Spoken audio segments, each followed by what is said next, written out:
ঢাকা শহরে বিভিন্ন জায়গাগুলিতে জামাত শিবির এবং বিএনপির সন্ত্রাসীরা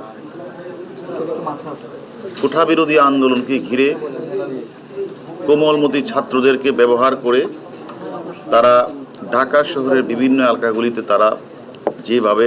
রাষ্ট্রীয় স্থাপনাগুলিতে সরকারি বেসরকারি স্থাপনাগুলিতে আগুন লাগিয়েছে, বিশেষ করে আমাদের স্বপ্নের মেট্রো রেলে যারা আগুন লাগিয়েছে, সেতু ভবনে যারা আগুন লাগিয়েছে, আমরা আপনাদেরকে বলেছিলাম আমাদের পুলিশ সদস্যদের গায়ে যারা হামলা করেছে, হত্যা করেছে জ্বলিয়ে, আমরা তাদেরকে তারা যেখানে থাকুক তাদেরকে একে একে আমরা ধরে আমরা হাজির করব, আপনাদেরকে জানাবো। আমরা এর আগে আপনাদের জানিয়েছি আমাদের যাত্রাবাড়ি এলাকায়